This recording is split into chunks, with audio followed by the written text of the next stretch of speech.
This program is brought to you by Hungry Jack's and Bunnings Warehouse.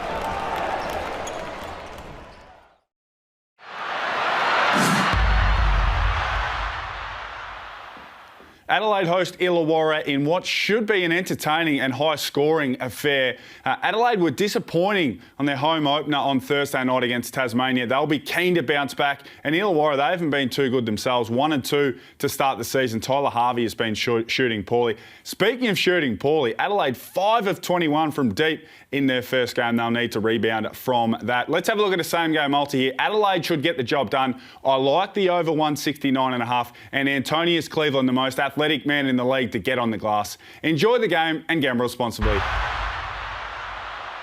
You know the score. Stay in control. Gamble responsibly. Downhill. Great ball. Drimmick started it and finished it. Outside. Oh, yes. Just like that. There we go. Franks getting involved. Is he 3 for 3? We need a replay on that. If that doesn't get them going, nothing will. Back for Froling. Down on the low block. There it is. Here he comes. Here we go. He's having a night here, George. Yes, he is. Continues to have a night. It's getting heated. Red hot.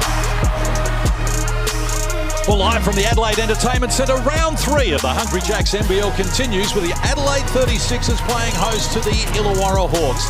Less than 48 hours ago, the 36ers season opener imploded with a 25-point loss to Tasmania, with the Hawks tour coming off a defeat going down to Perth by 6 in their last game, which gives us 2 desperate teams tonight searching for a win.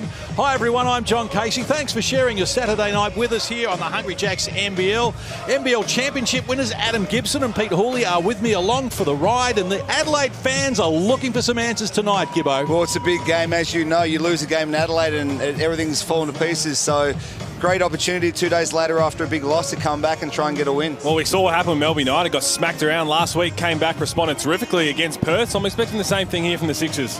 Adelaide legend Brett Maher is courtside for us tonight. And how have the fans reacted, Brett? Are they back there in numbers? Yeah, the fans have streamed in. They didn't get much to cheer about on Thursday, but we'll see how they go tonight. Antonius Cleveland might be the man to do that. He's facing up against his old team, the Illawarra Hawks. He's matching up on Tyler Harvey, so that'll be a great matchup to get him going. And Kevin White is returning to Adelaide. Of course, it's his 300th game tonight. He's been a workhorse here in Adelaide. He's played in Perth, but he's back at Illawarra against his old team, and he'll be looking to have a good one too. Yeah, congratulations to Whitey, twice being to the NBL Championship, decided without getting the ring, but he's been a warrior over his 12 years as well. But Craig Randall was the talking point for Adelaide in Game 1, top scored with 18 points, hit 2 of 10 threes, but his body language has also raised some eyebrows. Well, it has, and anyone who's seen him a little bit in the preseason, it's not new to see this, but we know that he can get hot and he can carry this team, but it's whether they need them to be able to be carrying him. They've got a lot of offensive weapons, but again, he can absolutely light it up with the best of them. We saw that on the NBA stage, and I'm expecting a bounce-back performance from him. And more reports who were supposed to speak to him pre-game didn't want to do that, so maybe he's just focusing on the game ahead. Well, I don't mind the body language. You prefer him to be angry than sitting there happy that they're losing by 20, 30 points. So as long as it's constructive and done in the right way, I think that holding your team accountable, being angry that you're losing is a good thing. 72-97 was the equation on Thursday night. Adelaide's biggest home loss in 11 years. And George King, did he turn it on in Perth in round 2 as well? 25 in 26 minutes and 5 of 8 threes. Well, I like his game. He's coming off the bench, and I think at some point they should be able to start him during the season. But he's an athlete. He can go up multiple positions. He's been shooting the ball really well from 3. Like you said, 5 from 8 from the 3-point line. It's been said his shot's not that smooth, but when it goes down like that, Pete, he can't complain. Oh, I love watching his game. It's going to be interesting to watch. I mean, they're on the hunt for another import with Justin Robertson going down, and if he keeps coming off the bench, maybe he likes to see the way the game's unfolding, but from all reports, it looks like he's got the ultimate green light when he steps on, and they need offense coming off the bench, and he will be able to produce that with Tyler Harvey, their main leading guy in the starting 5. Tyler Harvey's going to have to step up, isn't he? He had a quiet night in Perth, one of his slowest nights ever in the NBL. Yeah, 2 of 11 from the field for Tyler. Like he said, one of his worst games. He plays really well in Adelaide. He did last season. I think he averaged about 18 points for the season. And he enjoys playing there. The rings are nice in Adelaide, shooters hoop, so I expect him to come out and have a better game. Most disappointing thing about that game against Perth for Tyler Harvey, he had 5 points total all in the second quarter, so he didn't score in the second half. But the Hawks will be wanting to come back and get this win because they're another team that gave one away. They were up.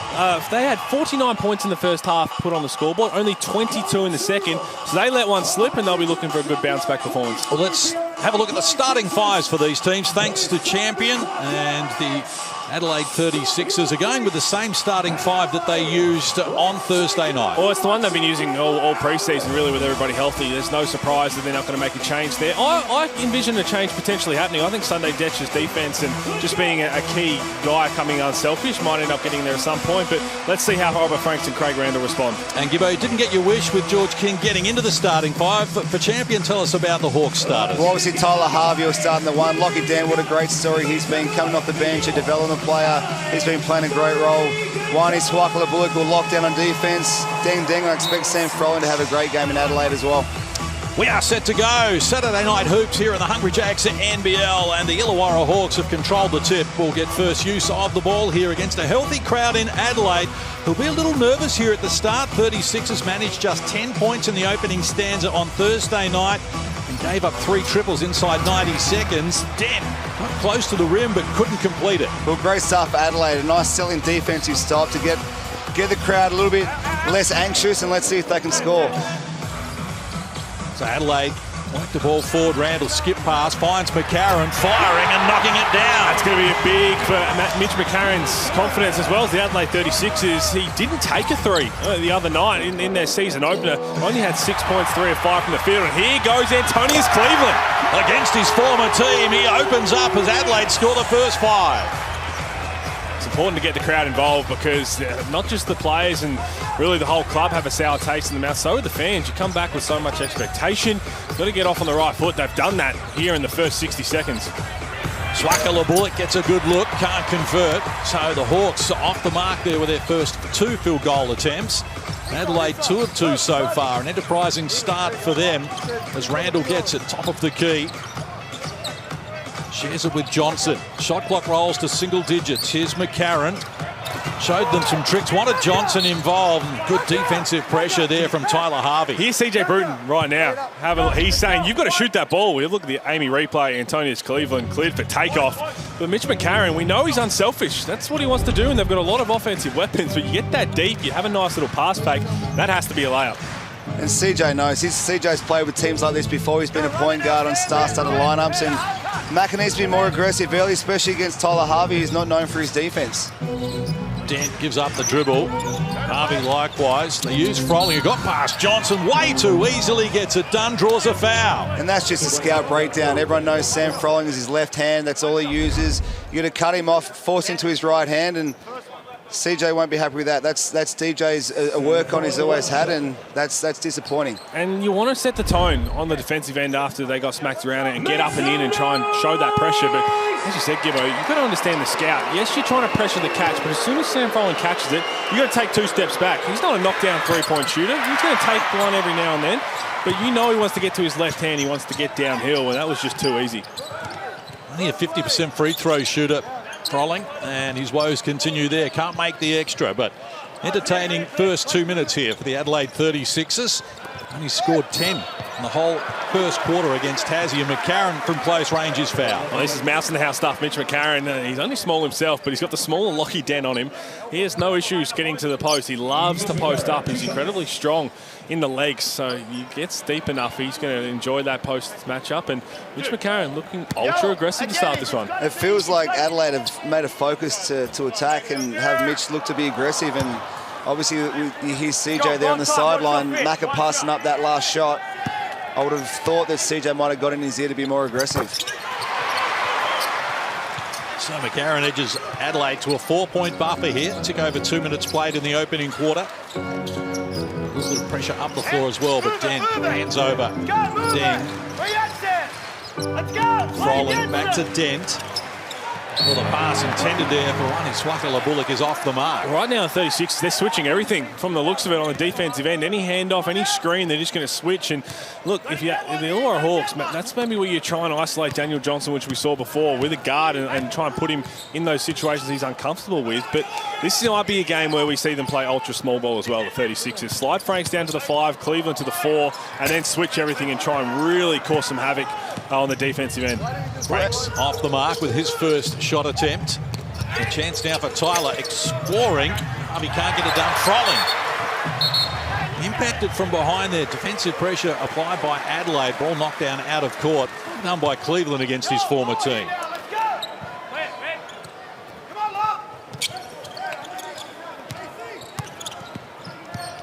So McCarron for Adelaide. Franks hands over, firing now at Cleveland, and knocking down the 3 ball as well. Man, when someone like Antonius Cleveland can knock down the 3, the defensive effort he puts in, that's an absolute weapon for the 36ers to be able to go to. And if he's knocking that down, he's hard to guard. That's a defensive breakdown. Antonius Cleveland, you're just hyping up his efforts on the defensive end, but there's no reason to jump for joy against Tyler Harvey. He's really good with his shot fakes. You've got to stay down, make him have to do something he's not comfortable with. Johnson puts it on the deck and off the glass, opens his scoring account. It's just too easy on that end. Daniel Johnson, just 4 points the other night. Took 4 shots. We know he's coming back from a little bit of an injury, but he's so often been their focal point on the offensive end. It's going to be a bit of an adjustment for him this season. The pass almost picked off. In fact, was well done by Harvey Dent in support. Adelaide rushes back at the defensive end. Harvey will reset here. Almost 4 minutes played in the opening quarter. Adelaide by 6. Frolling against Johnson. Likes his chances. Gets a user-friendly roll.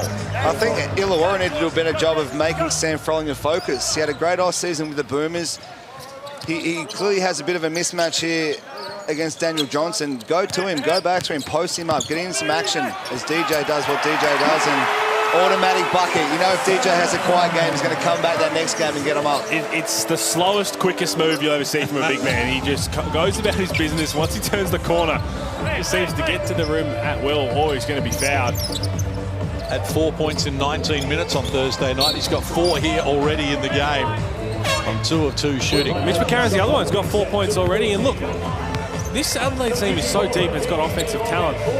If they go to the end of the season have anyone averaging over 18, 19 points a game, I don't think they're going to be as successful as they want to be. I think it's going to be a team with, you've got so many offensive weapons where you've got to switch it up from night to night. In the Blitz, they won 3 games, 3 different leading scorers. Now, it's all going to be situational, but you go back in hindsight, it's a beautiful thing, but you're playing against Tasmania without Will Magnay. It's probably a night to really make Daniel Johnson and Robert Franks the focal points. Now, you've got guards here who aren't known defenders, like Tyler Harvey that Gibbo said. Maybe this is a Craig Randall opportunity, Antonius Cleveland night. Well, interestingly, Randall hasn't taken a shot yet.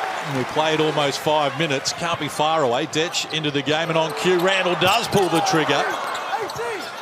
Climbing high, Hickey grabs the board for Illawarra. Craig Randall letting it fly from Rundle Mall. We're going to see a few of those. Hickey goes on with the dribble and draws contact as well. So foul on Sunday Detch. Second team foul on Adelaide. Great to see William Hickey, Davo Hickey, get a full contract and an opportunity and some early minutes here. He's had a great off-season with the Casey Cavaliers. Great player, athlete of the hoop, and let's see if he can knock down some free throws. I mean, it's great stories around where guys get rewarded. There's been a development player, Jacob Jacomas is rewarded. Davo Hickey coming in and saying, look, you're going to get this opportunity now. Lockie Dent's still a development player, but has taken his opportunity. We see it all around the league. A lot of players, we've got some exciting talent in Australia. A lot of them just need a chance. He's got his chance in NBL23. Let's hope he doesn't start with feeding the entire state of South Australia. Well, the fans will be pretty happy if he does. Yet to score for the Illawarra Hawks. Game number 4 in the season for Illawarra. 1 and 2 coming into this game. And Hickey teases the fans, but makes the back end to get his first points of the season and deny the burgers so far in Adelaide. But they got burgers on Thursday night, and I think per capita, and the stat man might be able to back this up, that the teams tend to give away burgers, the Hungry Jacks in Adelaide, more than anywhere else. Now, Kai Soto into the game early as well. Played limited minutes on Thursday. Sunday Detch has to launch that in the air with Robert Franks. Lockie Dent was guarding him as Mathiang gets so up in the air. That's too easy. Going to be a good time out here from CJ Bruton. That's just lapse of concentration on one end, and then down the other end you double down on a mistake.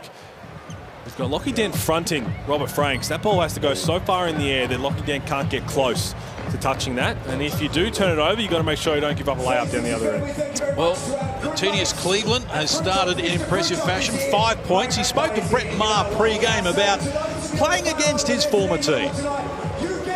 I kind of just want to come out and set the tone, and kind of just glad we get a quick turnaround after third, that we get to like get back on the right track, and we got an opportunity to do that tonight. So I'm excited about that.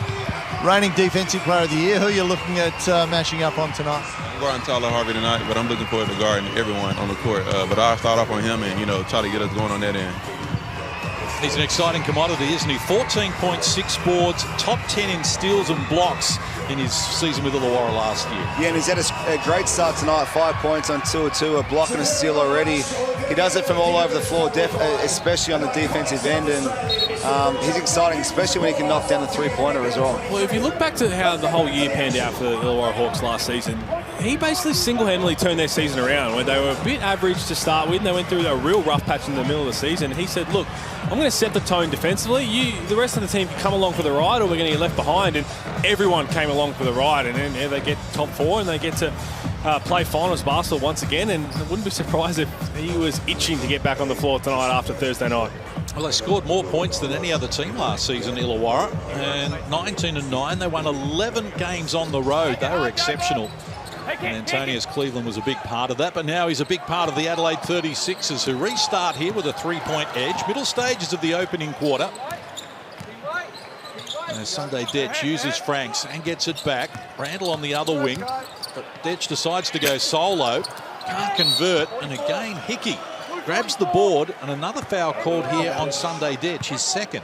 Well, that's really good defense there by Davo Hickey. Stayed down, didn't get lifted on an up fake, and then contested that. That's a tough shot by Sunday Detch. So great start by Davo. Having an impact. George King brings them up the floor. Harvey gets it back from Mathiang. Dances into the paint, and Oh, called a travel. There was looked like different calls. Tacoma's not happy whatsoever. So look, a little bit of a pro hop. We have another look at it here. So he tries to split, and that. Oh my! That's not travel. That's not a travel. I think. Look, the pro hop is the one that you can't do FIBA rules, especially in the NBL. But slow it down. It's a proper, maybe close, but we don't often see that called. Fourth turnover for the Hawks. Adelaide has 3 in that category. A little over 4 minutes out from quarter time. Randall getting busy here. Banks 2. Chance at a 3-point play as he opens his scoring account. Good substitutions here from CJ Bruton. Everybody getting a little taste here in the first quarter, which be interesting to see Craig Randall. That's just too easy. We've got a gifted scorer. He's scored big time wherever he's played at. So you've got the ball in his hands.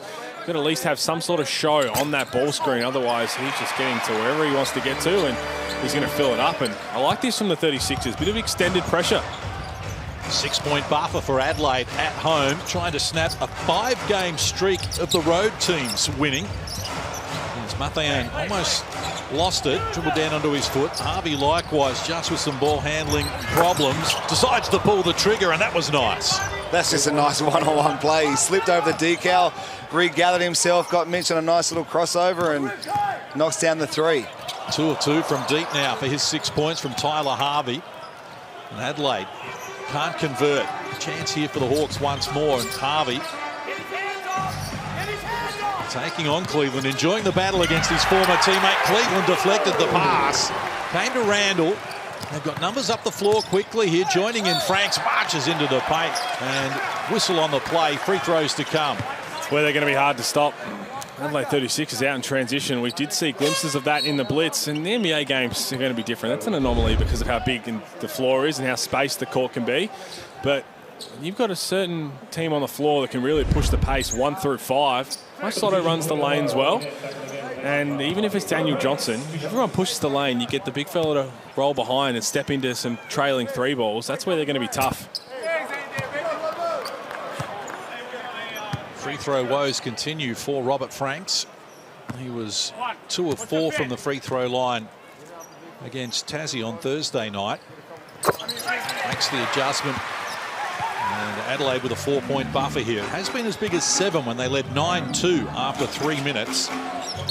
And good pressure again from Adelaide, just getting hands in the passing lane and just disrupting the Hawks. Just a nice little 2-2-1 press. They're not trying to steal the ball, purely trying to take time off the clock and just disrupt and get Illawarra out of a nice little flow. So great change up and just a great ploy to take time off the clock. Dent retreating away from McCarron. Swing it around to Hickey.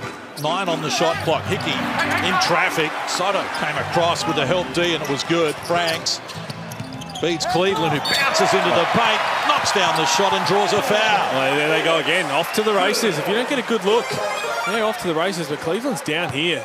Maybe he got a little bit of a stinger on the ankle. Really tough move. He's tough to stop in transition. Oh, look at here.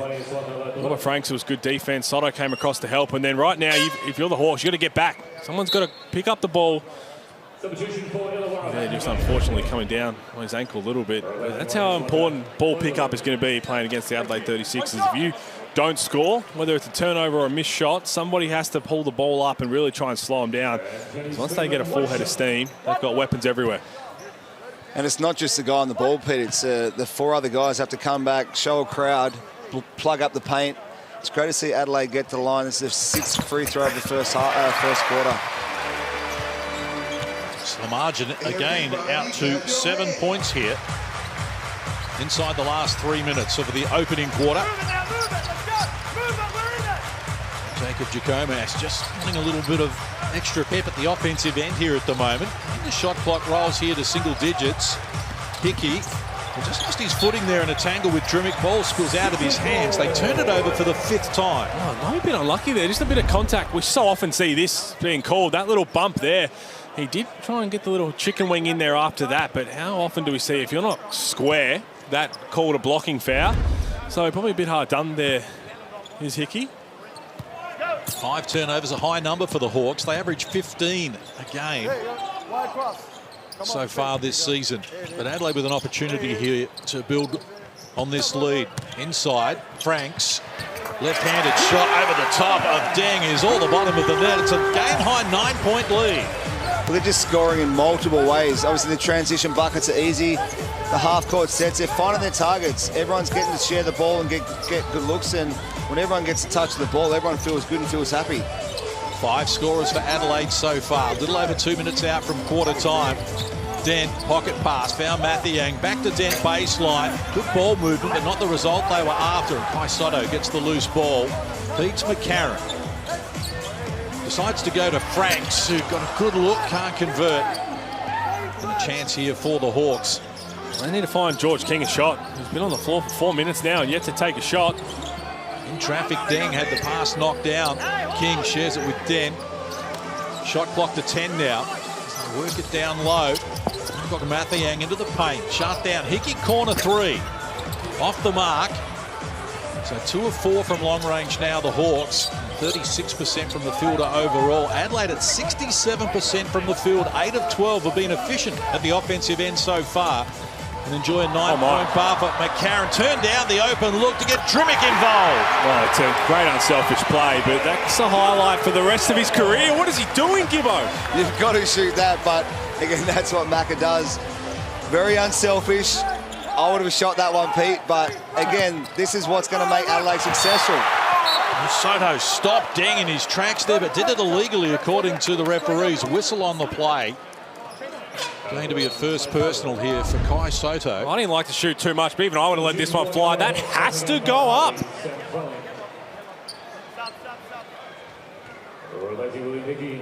Either way, it's still a highlight because Anthony Drimmick, another one who's coming off a bit of an injury but had a strong NBL1 campaign, and another guy who can really fill it up for them off the bench. This is what we spoke about. They're deep. They've got a lot of offensive talent. Deng was good in the last game against Perth. Game high 12 boards to go with his 6 points. Averaged 7 and 5 in 19 minutes at Brisbane last season. And the Hawks will take anything they can get at the moment because Adelaide have had the better of this, scoring the first 5 points of the game. And opening up a double-figure lead here in the opening quarter, which now has been shaved to 10. So inside the last 60 seconds, 6 scorers for Adelaide so far as Franks ends off Deng. Now Saito, guarded by Froling. Shot clock at 8 as McCarron looks inside, floater off the front of the rim. Saito tried to keep it alive. Now Kevin White against his former team in game 300. Shares it across. Harvey caught it in rhythm. 3 won't work for him. So 2 of 5 from deep. King gets a look. It's off the mark. Athletic tip in from Deng wouldn't work, but he got it back again for the Hawks. And it's got Froling at close quarters and shut down by Soto. Ball came to King. He was fouled. Free throws for the Hawks. Everyone take a breath. A bit going on in that little passage. Tyler Harvey trying to keep hot in the corner, but good effort from the Illawarra Hawks. Multiple efforts on the offensive end. That's a great block from Kai Soto. George King there to get another opportunity, and that's what they're going to have to do. Right now, they've had a tough go about it from the field. 5 of 17 from the field in the opening quarter. So they've had opportunities, 4 offensive rebounds. Now they've got to start to capitalise on them. So King shooting the ball at 62% from the field, 58 from deep, and 50 from the free throw line this season. He gets to the line here. And Adelaide with 4 blocks in this opening quarter. Cleveland with a couple. Soto with a couple as well. They're dominating inside. A much better opening to the game than we saw from them against the Jack Jumpers on Thursday night. Another healthy crowd in attendance. And it's an 8-point lead here for Adelaide. And look for the last play of the opening quarter. Franks gives it up. Randall fires from deep. It's off the mark. Long rebound came to King. Couldn't get a shot off in time. And quarter time arrives here with Adelaide enjoying an 8-point lead. After 1, Adelaide 25 leads the Hawks 17. Stay with us here on the Hungry Jacks at NBL.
Welcome back to Adelaide. Round 3 of the Hungry Jacks NBL continues, and the 36ers have burst out of the blocks here against the Illawarra Hawks. Scored the first 5 points of the game, opened up a 12-point lead, but the Hawks scored the last 4 of the quarter to drag it back to a 25-17 equation. Well, Adelaide, like Pete said, that the ball's moving around. You look at the box scores: Frank's 3 points, Drimmick 3, McCarron 4, Randall 3, Cleveland 8, and then DJ's got 4 points. Like, everyone's getting a slice of the pie, and everyone's happy. Possession arrow with the 36ers to get us underway. Term number 2. This Randall, baseline, shares it with Drimmick, who got an open look, knocks down another 3 as we go courtside to Brett Maher. Yeah, thanks, Case. Jacob Jehomas was just talking about them moving the ball with a purpose, not just moving the ball, but getting it going to work. They're also down the other end, worried about the mismatches when Franks catches it down low to do their work early, get in front of him. Well, they're going to have to, because that's exactly what the Adelaide 36ers did well to try and pick them apart. And Craig Randall, he's making plays, and he's making plays for other people. That's going to be a positive as Mitch McCarron tries to stay aggressive, and he's up to 6 points right now, and it just looks like a different outfit compared to Thursday night, which is no surprise. Sometimes it can be good to try and get smacked in the face early when you think everything's going to be going well. You go and beat the Phoenix Suns and think, okay, this is going to be a really good year, and it still very likely could. It's Sam Froling. Well, that is the epitome of ambidextrous right there. Well, he needs to get more of the ball. 2 or 3 or 5, sorry, from the field. He needs to see more of the ball. He's a key focus, and get him some touches. Similar pattern developing here. Adelaide scoring the first 5 points of the quarter, and then Froling snapping the drought for the Hawks. It's transpired here again in term number 2.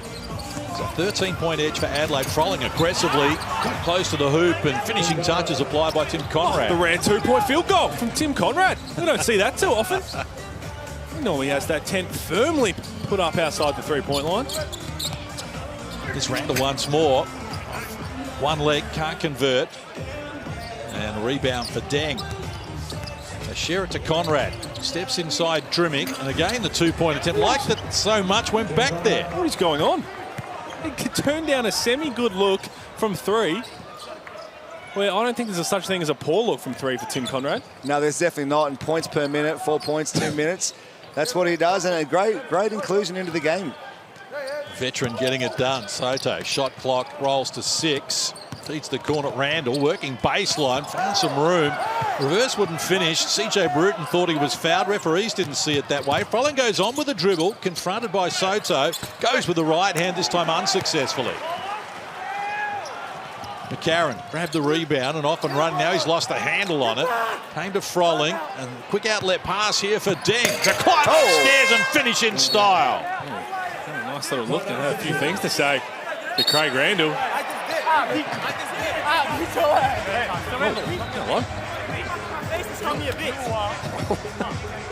little bit of verbal going on here. Bit of extracurricular. Good to see a bit of fight, bit of fire in the game. I imagine this timeout from CJ won't be a pleasant one for the 36ers. That was more for just getting back. And look,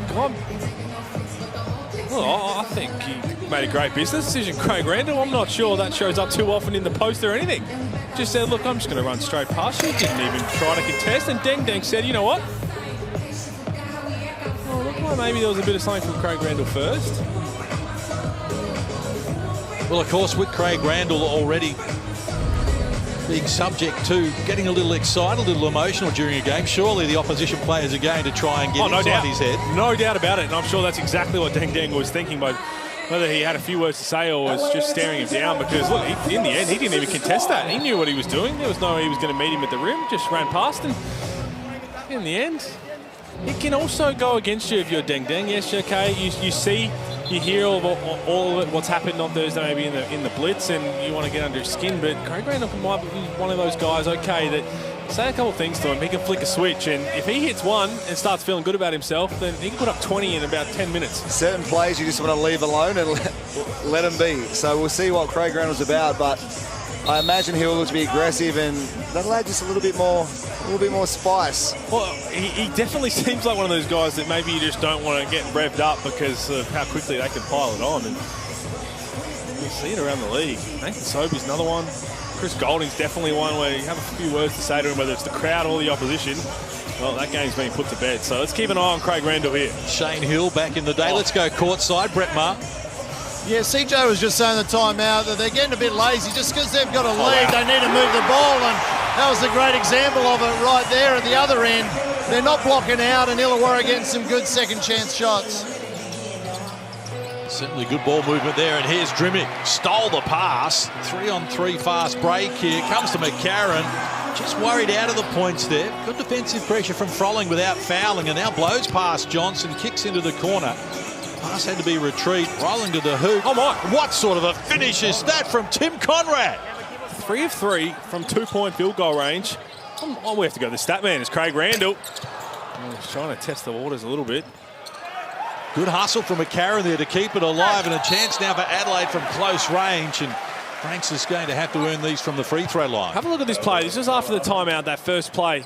They drew up. This was Craig. This is how good you can execute. So he knew exactly where Robert Franks was going to be, just following in. Didn't even look. He knew exactly where his big man was going to be diving. That is executing the play to perfection. And he needs to do that more often. He's settled for the three the last game. He shot 2 of 10 from the three-point line. He's shot a couple of threes tonight already. When he attacks and gets into the paint, he's so hard to guard and creates so many opportunities for his teammates. When he settles, the opposition team will love that when he shoots those deep threes. So if he can attack the paint and draw a crowd and find his shooters and his scorers on the outside, it just opens things up for himself later on. Again, Franks just with some issues from the free throw line. He's 2 of 4 so far in the game. Adelaide 5 of 8 from the stripe. Hawks 5 of 7. It's an 8-point lead for Adelaide. It's where we started this quarter. We played 3.5, term number 2. Harvey with 6 points. Uses Conrad, picks up the dribble. Harris into the game for Adelaide as well now. Frolling. Shot clock to single digits here. George King against Drimmick, needs to get busy. Shot clock at 4. Dancing into the paint. Couldn't finish it though. Loose ball slapped to the advantage of Harris, and now a chance for Adelaide. Off and running. Good ball skills. Like that. The finish just not there from Randall, but McCarron kept it alive from close range. Couldn't find the target though. And the whistle on the play as well. So foul going to be called here on Illawarra. We just see what he creates. You know, he's such a tough cover. He's obviously a fast, quick athlete. He can get into the paint, got himself a lap. Now, he'd normally make that shot, but again, just this easy penetration into the paint for a wide open layup. Well, not a wide open layup, a contested layup, but he needs to be more aggressive and get himself into the paint. Well, we've already seen his willingness to pass as well, and when you're able to turn the corner and draw so much of the defense, other guys have to move, and that play again, Anthony Drimmick might want to be able to get to the corner as Cleveland knocks down his second 3 of the game. Out to 11 points here. Adelaide 5 of 9 from long range after they were just 24% on Thursday night, up into the 55 and above at the moment. 11 the spread. Den penetrates outside. Hickey looks baseline, nothing on offer. Good ball movement. They swing the ball to the corner, and here's King.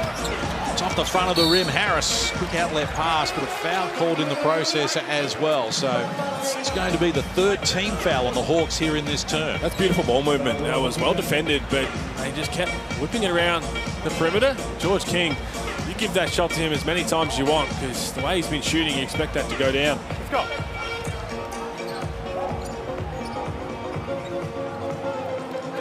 (13-10) the score since quarter time when Adelaide led by 8. They're getting busy again here. Also on the play, so foul's going to be called here on McCarron, the offensive foul. Well, it was there. He was just trying to be unselfish and set the little back screen on the weak side. And whether he made a whole lot of contact or the player just fell, in the end, it happened at the same time. So it's going to be an offensive foul. So Den works into an opening, feeds outside. Hickey gets a good look. Off the mark. McCarron the rebound. Quick outlet pass now for Harris. Nothing on offer initially. Johnson off one leg, banks it home. You talked about his speed before, Pete. One of the slowest layups you'll see, but he just plays at his own speed. Knows how to get a shot from absolutely anywhere on the floor. Quiet game last game, coming off an injury, but again, great to see DJ getting some points and doing what he's done for many years. Just the Amy replay, and he's so good at getting to the free throw line over his career as well. But the one thing is, he might look it, but he's never off balance for Daniel Johnson. Everybody else, that might be an off balance shot, but it's not for him because he practices everything. Off one leg, fading away, off no legs, doesn't matter. He's just going to jack it. 15th season in the NBL, 13 of those with Adelaide, 7-time club MVP. He's done it all. Was top 10 in scoring and rebounding last season, 16 and 7 in his 31 minutes. It just continues to get the job done. And what an incredible career he's had so far. He's so reliable. You know, touch wood, he's barely missed a season or games with injury. You know what you're going to get from him game in, game out. It's usually 20 points, 10 rebounds. For how incredibly successful he's been personally in his whole career, is he the most underrated NBL player of nearly all time? There's a few of them going way back, but he is just so underrated the way he goes about his business. Not in Adelaide. In South Australia, he is loved like a god. And Gibbo's a former Adelaide captain and knows about that because he's won so many games there. I think it's Eastern States media bias you're talking about. Well, underappreciated, like most things in South Australia. I agree. The Crows are correctly underappreciated. The wineries I was talking about. Well, I lived with Daniel Johnson in 2009 when his first year in Adelaide, so he's a quiet guy, but he just goes about his business. And what I've been most impressed about is his leadership. He is the prime example of leading by example rather than just being a vocal leader, and he continues to do that year after year, and he just continues to go about his business. And I think the whole of Adelaide enjoyed watching him step on the NBA floor and tried DeAndre Ayton. I can do this. I've stepped out and knocked down plenty of threes in my career. So the Hawks find themselves down 13 here, middle stage of the second. They need George King to start firing. And none of 3 from the field. They work it outside. Swakala ball. They can't get a reply from deep at the moment. They're 2 of 9 from long range and overdue, and there's the drought breaks. Well, they're the best threes you want to shoot as a player. Offensive rebounds, kick outs, and then knock down that wide open 3. He needs to get going for the Hawks to have a chance. Adelaide up 10. McCarron with it. Now Johnson, shot clock at 10. Johnson puts it on the deck. It's on the play. Another foul going to be called onto the Hawks here. So that's going to be their 4th personal foul here in this quarter. With still more than 4 minutes to play, that's an area the Adelaide 36ers can exploit from here until halftime. Well, it is. And again, to Daniel Johnson, because I think Mathiang knows his ability to shoot from anywhere. Whether it's out of the 3 or the high post, so he's trying to crawl in, and he's just so crafty at slowing down and getting past and getting defense in a spot where maybe they're going to pick up a foul. Here's McCarron spinning, finding Johnson. Back to McCarron. Shot clock about to expire. McCarron got it off just in time. Harris did well there to keep it alive over the back of Mathiang. But it spills now to King, and a chance for the Hawks to edge a little closer. Dent to score in the game. Hickey goes back to King, elevating against Cleveland. It's short off the front of the rim. And Harris charges off for Adelaide with the loose ball rebound. And that was a blocking foul. So free throws to come now. Hickey on the retreat, just couldn't get out of the way, never had position there. And Harris bullied his way forward. And that's the 5th team foul on the Hawks. See him just moving to the right. He was trying to pick the direction, but just didn't get there in time, and that's the right call. EJ Bruton just letting everybody know that he should be going to shoot 2 shots. 2 shots. The play's dead. It's 5 fouls.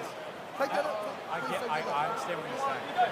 But the whole point is everybody is delaying the game by shooting the ball after the whistle or hitting it away after the bucket. It's more about the principle than it is like you've got to delay the game. None of us got the ball, right? You shoot the ball goes where? I agree with this new rule about players jacking up shots after the whistle's gone. I think they should stamp it out. They're going to have to start calling it on players before they're going to react. They can say, we're bringing this in. Until you bring it in, the players are just going to keep doing it. I do. I like it, but I think CJ does have a very valid point. They're going to shoot free throws. They're not trying to get a quick inbound or push the ball down in transition. So, agree, they should definitely bring it in, and they've got to police it at some point. So Dent brings the Hawks forward. They find themselves down 11 here. Not a lot happening at the offensive end for them. And now it does as Dent opens his scoring account. It's a nice stroke from Lockie Dent, but again, didn't think about it. Just stepped into it. The defense was a little slow and knocked it down. He's shooting 57% from three coming into this game on the season. A remarkable effort as that is just too easy. Well, Franks missed what he should have made, was fouled in the process, so he's going to the free throw line. Deng called for the foul. It's going to be his first personal. He was wide open here, Franks. And Franks, as we know, is 2 of 4 from the free throw line. Hasn't been reliable so far, but getting plenty of practice here. An average 18 points, 9 rebounds last season for the Brisbane Bullets, Robert Franks. And it needs to be such tough cover in the NBL. His ability to put the ball on the floor, rise up to his jump shot as quick as possible. Shot 39% from three last season as well.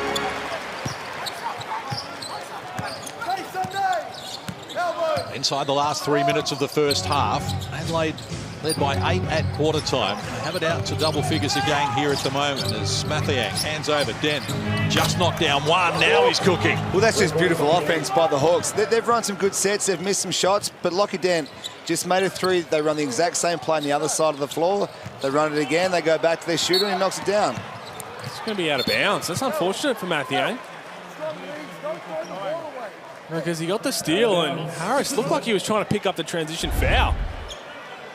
Here's Lockie Dent. So I told you, he shot 57% from three coming in, but Craig Randall just a little slow and he doesn't think about it.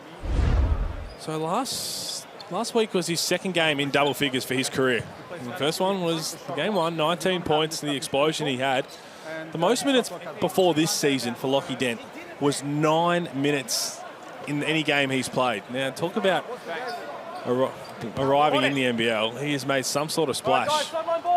He was averaging only 2 minutes a game last season. Only played the 6 games, but he's been around for a long time. His 4th year, including development player. And of course, one of the great things about the Hungry Jacks NBL this season is that the Latrobe Legends, and with thanks to Latrobe Financial, we're giving away a guaranteed $50,000. You can enter now at nbl.com.au/legends for your chance to win. There are the legends down low. Now, I can't work out if that's you, Gibbo, or if it's Pete Hawley. Stop it. I know it's one of you. Well, I've had that a lot of times. People think people think it's Gibbo and I. I'm not sure what they've done with that cartoon. That's a setup case. It was a bit, wasn't it? But you both look good, whoever it was. But what a You all look price. good. Of course, Homicide always looks good. 50,000 for a half-court shot. Sign me up. So Adelaide's margin was as big as 13. It's been cut to 7 here as we head toward halftime. So the Hawks have been able to fight back. Dent's been key to it. That was ambitious. Came unstuck as Johnson hands over to Randall. Game wants to work to the baseline, running out of real estate. Sunday Dedge back onto the floor after picking up 2 fouls in the opening quarter. Uses Drimmy. Shot clock to 10. Johnson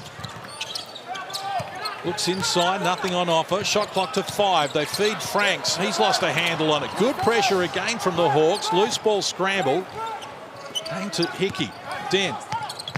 Down low. Well, Randall tried to snatch it away from Mathiang, who was just playing with him and threw down the dunk. I don't think that's how they drew it up, but they're going to take it. And in the end, Adelaide 36 is just too unselfish. Numerous guys could let that fly. Have no look here. Craig Randall, 99.9% stole that. Mathiang takes the 0.1% and says, I'll put a lid on it. Don't think that's how he drew it up at all. A 13-point Adelaide lead has evaporated here in the last 3 minutes. It's been cut to just 5. And all their hard work and things seem to be well and truly right where they wanted them. But credit to the Hawks, who have really fought back hard here.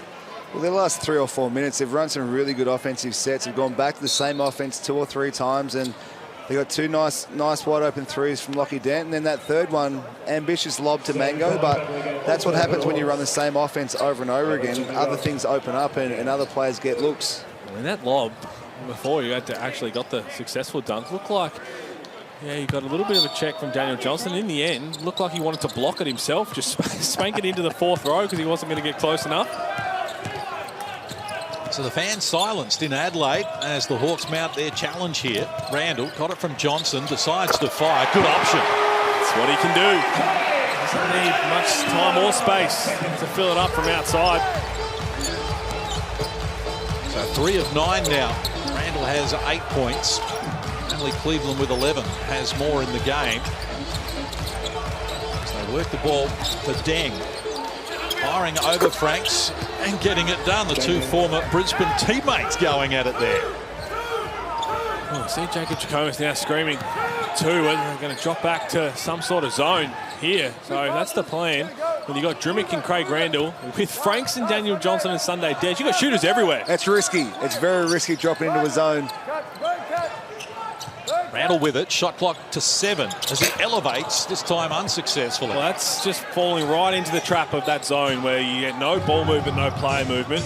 Settle for a contested 3. That's not what CJ Bruton will want. Because there's no reason you shouldn't get a wide open 3 when you've got 1 through 5 shooters and a team goes to a 2-3 zone against you. Dent gives it up to Froling. He's been busy, firing over Johnson this time. Get it over the front of the rim and Randall grabs the rebound. So shot clock switched off here as Adelaide head toward halftime. They lead by 6. Started this quarter with an 8-point buffer. And Randall slowing it right down.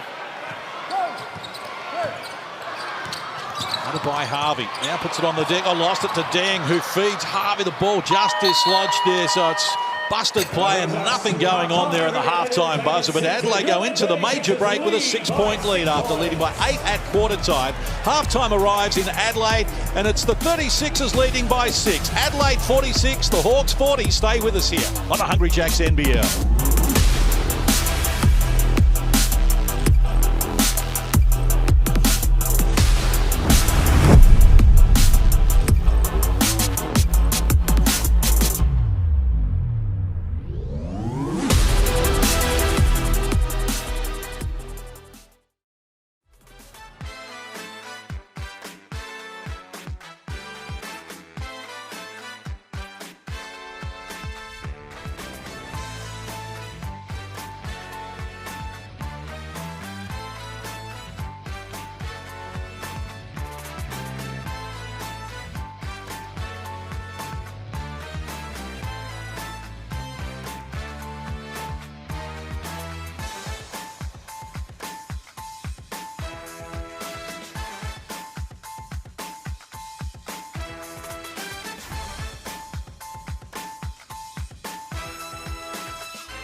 My basketball journey was sort of by mistake. I just started coaching junior basketball at Alexandria, bumped into Bill Tomlinson, asked him to work the clock, met Brian Gorgian, and then within the matter of a month I was an assistant on an NBL team.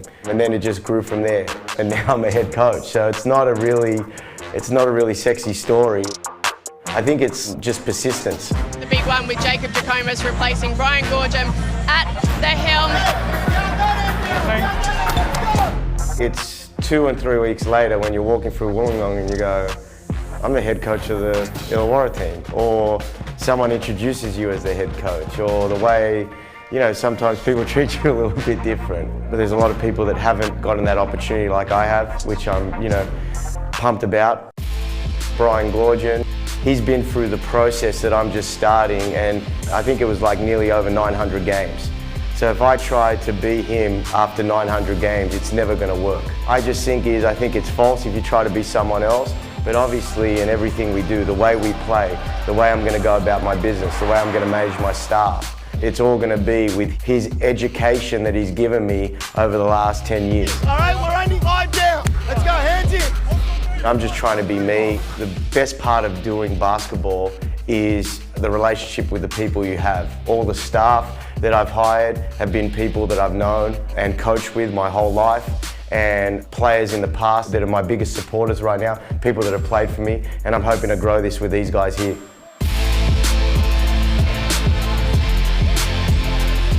Oh, what a great story it is. Jacob Jacomas, their coach of the Illawarra Hawks, but at the moment they trail the Adelaide 36ers by 6 points. First impressions, Gibbo? Well, the Hawks have run good offense and got good shots, and they're staying in the game. Yeah, I mean, it was interesting. Sam Froling only played 11 minutes in that first half, not in foul trouble, and Lockie Dent got going. George King hasn't really started to fire. So, look, I think they'll be pretty happy to only be down 6 the way they played. Well, Brett Maher spoke with Mitch McCarron as he left the court at half-time. Mitch, the offensive ball movement looked a lot better tonight than Thursday. What other things you've been working on in that couple of days break? Yeah, our energy's been better on both ends of the floor. We're still making some mistakes, but we're helping each other. So I'm happy with the guys. I mean, we've been sloppy, not looking after the ball, but I think our intent is in the right place. You made some more shots. That allowed you to get up the court defensively. That pressure's made a big difference. Looking to do more of that in the second half? Yeah, 100%. We've got to pick our guys and be smart when we're going to pressure. We don't want to give them open threes and open buckets at the rim, but yeah, we've got to have more energy than the other night. Great, good first half, Mitch. Good luck in the second. 36ers captain Mitch McCarron there with former captain Brett Maher. Hawks actually outscored Adelaide 23-21 in that second quarter, climbed back from 13 down to 6. They did a good job of it as we take a look at the Hungry Jacks halftime highlights so far, and it could have got away from them, but they were good enough to reel it back in. Yeah, they hung tough. Like I said, they ran great offense. Lockie Dent hit some shots. As you see, Randall, the 36ers have a really even spread of scorers in this first half. You go down the chart, Francis got 8, Dremick 6, 8 to Randall, Cleveland's on 11. They're sharing the ball, and that's the best way for them to play. Like Pete said, if they can share the workload, everyone's happy and they feel better playing as a team. The interesting thing for Adelaide they're going to have to try and learn to play through is how, when things are going well, you sustain that for 40 minutes. You're going to have slumps here in the NBL where maybe you're not hitting shots or maybe the other team goes on a roll. Let's be honest, that game against Phoenix, the way they shot, they're probably never going to have that game again in terms of absolutely everybody catching fire at the same time. It's so rare to see. That's how incredible that display was. So when that's not happening, how do you tick the scoreboard over? Do you rely more on your defense? Is that when you ask the Sunday Detch to come in with Mitch McCarron, Antonius Cleveland and be that really strong defensive backcourt? That's going to be the key they've got to figure out. If you have a look at the stats there, and the key thing to me that stands out, 11 assists. The ball was flying around the court for the Sixers. Contrastingly different from what we saw on Thursday night. At times, probably too unselfish. But I think if you're CJ Bruton, you're happy because you'd rather than be too unselfish and pull it back a little bit more to say, okay, look, maybe you got to shoot that one, rather than be everyone trying to get their own. I don't think either team would be disappointed with where they sit at the moment, Kibbo, because Hawks are right in there, right close enough if good enough, and Adelaide have had moments, but they really need to do a little bit more, be proactive at being at home. Well, Adelaide had a much better first half than we've seen on Thursday, that's for sure. The fans should be happy with that. The game could have got away from the Hawks. They hung tough. They played some great defence. a little bit messy at times, but to have 40 points at a half in Adelaide is a great result. And if you're the Sixers, you want to keep your foot on the gas right now. You let them back into the game when we've got to double figures, come out in the third quarter, start the way you started the game, try and put it to bed in the first few minutes and see how they go. Yeah, that turnover count, 9 for the Hawks, 8 for Adelaide, probably a little higher than both teams want at the moment. So they'll try and tidy that up in the second half, but right now, the Adelaide 36ers with a 6-point lead. Stay with us here. We'll have the second half for you at the Hungry Jacks NBL. First of our doubleheader tonight, Adelaide against the Hawks.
Hey fans, this season with thanks to Latrobe Financial, we are giving away a guaranteed $50,000.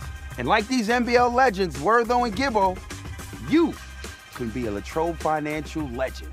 All you need to do is send in a clip of you making a half-court shot for your chance to win a semifinals opportunity to shoot from half court for $50,000. All thanks to Latrobe Financial. Head to the NBL website now to enter.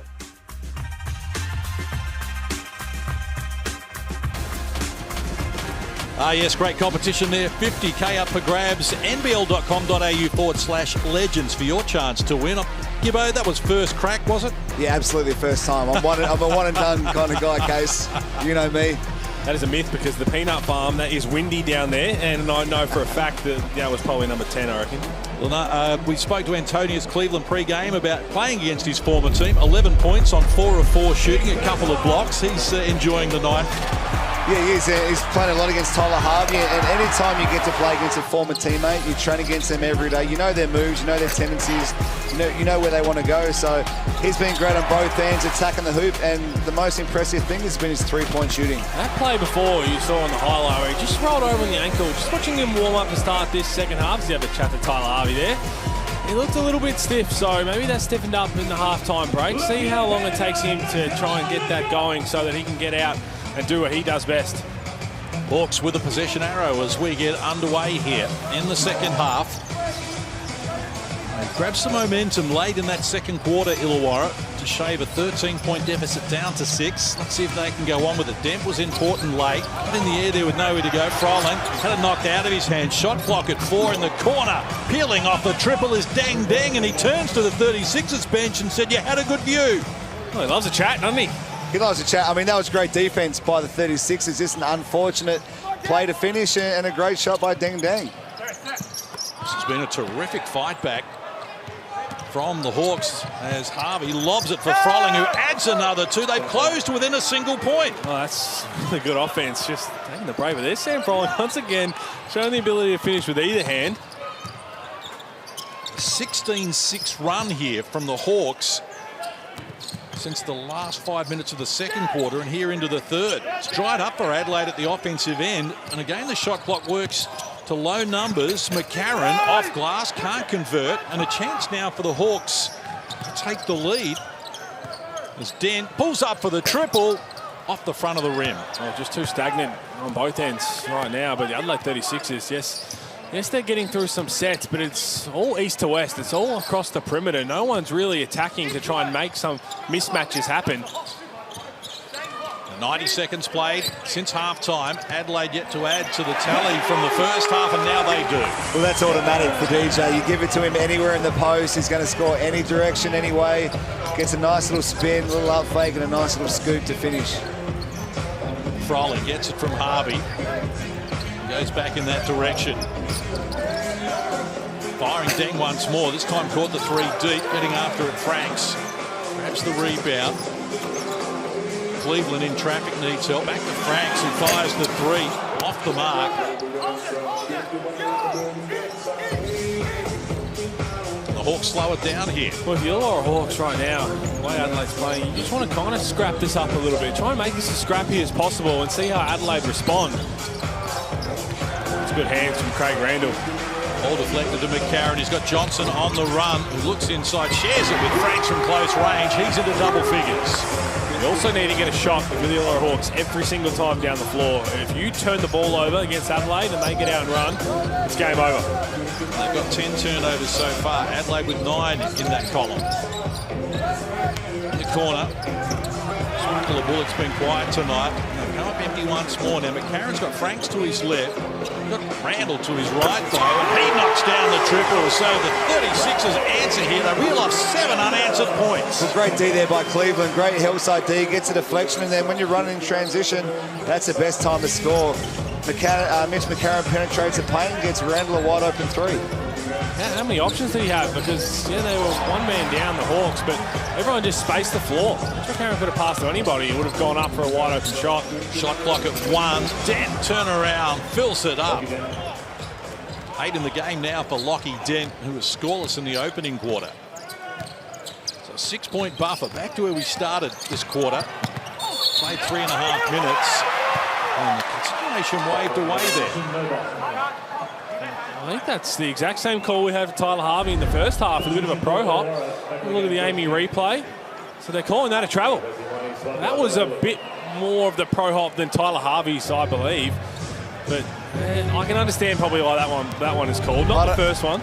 I wasn't a highly skilled ball handling point guard, Pete, but that to me is a great move. I'd love to get a review system on that to see if that's actually what the rule is on that. Because that to me is a great play, great move. Froling, exploring, nothing on offer, feeds the corner. That's good on Sam Froling. Rebounding foul. He's a bit amused by it. First personal on Sam Froling. We're also, might have to keep an eye on Lockie Dent. His Rookie of the Year eligibility. He's the development player. I'm not sure if he qualifies. We'll have to have a look at it. It's happened a couple times, or maybe he does. I think there's potential. I've certainly been advocating for that to be switched up a little bit, eligibility-wise. Look forward to reading more about that on NBL.com.au. You and Liam Santa Maria seem to do your best work, or some of your best work. Of course, here in the commentary box isn't bad either. As Harvey fires and knocks down the triple. He's got 9 in the game. His first score since quarter time. Well, he hit 2 threes in the first quarter, and it's something that a shooter that you've come in where you have struggled, but you just know certain venues where you feel good about yourself. There's no doubt the entertainment centre is that for Tyler Harvey, so I'm expecting him to shoot a little bit more. That's beautiful offense. That's real short. Chance for Froling. Adelaide did not get back quickly enough, and it's a layup for Sam Froling. And again, the Hawks have closed to within 1. So after Adelaide scored 7 without reply, the Hawks have hit back with 7 of their own in a 2-minute burst as Randall spins into traffic, stripped of the ball. Now Froling with numbers in support, working hard. Deng throws it down, and the Hawks have taken the lead for the first time in the game. Well, CJ Bruton looked like he was about to call a timeout, and in the end went for a substitution instead. Now, this is one way to attack Adelaide. You've got a team that's really potent in offensive trends. You've got to guide them the same way. If they turn the ball over, try and run it back down. And their offense is everywhere right now. Nobody's on the same page. And the Illawarra Hawks are making them pay. 9 unanswered points from the Hawks here in a 2-minute burst has got them on top as Harvey goes to Froling against Johnson. And foul's going to be called on Daniel Johnson, going to be his second personal.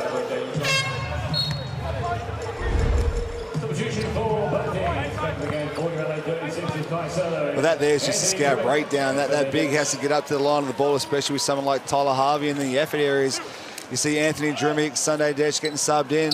These guys are renowned for playing defense, all the energy and effort plays in, and that's what Adelaide need. Mathiang with it. Now King, shot clock to single digits as Harvey getting busy, fires unsuccessfully. Soto the rebound. What a break there. Sunday just got cleaned up on the second screen, and Tyler Harvey found himself wide open. I don't think he expected to be that wide open. Randall working the baseline. Active hands there from Harvey. Knocks it down out of court. So it up at the defensive end as well, the Hawks. Well, that's evident. You saw that on that play there. Everybody's moving together. Tyler Harvey getting to the corner-to-corner pass to be able to chop that off. 14 points to 7 is the run from Illawarra since half-time. And Adelaide are now playing catch-up. Shot clock at 4, and again the offense a little stagnant. Soto had it ripped away from him. They come up empty once more, and Harvey casually up the floor. In the corner, here's King. He fires the 3. It's off the mark. This is now the Adelaide 36ers. I like to see them get a play ran for Robert Franks, where he can get in a spot where he can succeed. They find Drimick open for the 3. It's short. Madronya onto the floor for the first time. Former Adelaide player, back in Adelaide for the first time since joining the Hawks. Former player last year, and wants to get busy early against Drimick, who takes it away from him. That's going to be an unsportsmanlike foul. It's an easy call. Doesn't like it, but not in position. Turn the ball over. If there's any sort of fast break opportunity. So Drimick gets the steal, and that little hold there, that is a sportsmanlike foul every day of the week and twice on Saturday, I reckon. Yeah, that's a pretty simple call. When you grab someone's bicep. Just some sloppy offense from both ends. A lot of dribble. Not a lot of great screens being set.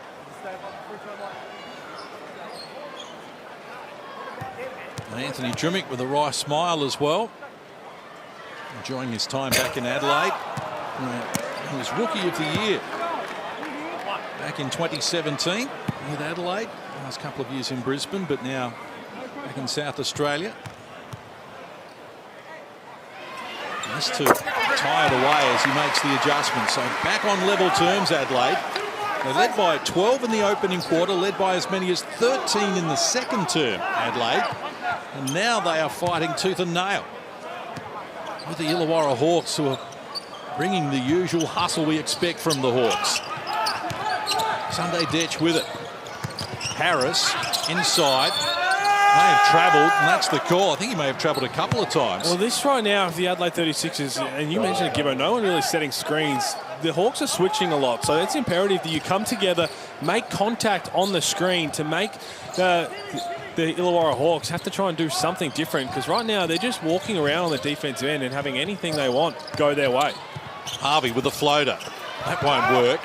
Franks grabs the rebound. Adelaide had 8 turnovers at half-time. They've had 5 in this quarter. Sunday Ditch finds Soto. Now Harris. And an offensive foul going to be called on Kai Soto here. Well, that's what happens when you're not set, because you get the big fella doing the handoff and just rolling into the big guy. It is a foul because you continue to move. Have another look at it here. The handoff, and as he's trying to go down, he's trying to do the right thing, but probably thinking, why is he handing off to Hiram Harris on the perimeter? Game on a knife edge here. First of our doubleheader. A little later, it's the Phoenix hosting the New Zealand Breakers. Stick around for that one here on the Hungry Jacks NBL Saturday night action. Shot clock to single digits for the Hawks. Harvey, who fires once more. Can't get it to go. Kai Soto the rebound. Hands over to Harris.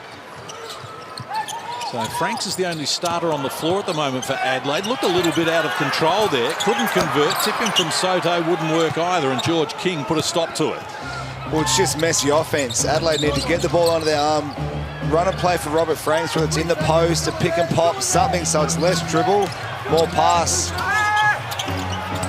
Well, they've had more turnovers than field goals in this quarter, Adelaide, as Hawks add another 2. King expands the margin. Well, this quarter's looked like a straight pickup game, really. I mean, that was probably the best looking set that we've seen. Throw it into the post and let Mathieu try and go to work. But otherwise than that, it's been very sloppy. Adelaide restricted to just 8 points here at the moment in this quarter. Sunday Ditch overdue. He fires the 3 off the mark. Loose ball came to Drimmick. He helps himself to an easy 2. Sometimes better be lucky than good, and that's exactly what happened there. Just hanging around in the right spot, Anthony Drimmick. They'll take it any way they can get it right now, the 36s, because it's been a tough quarter.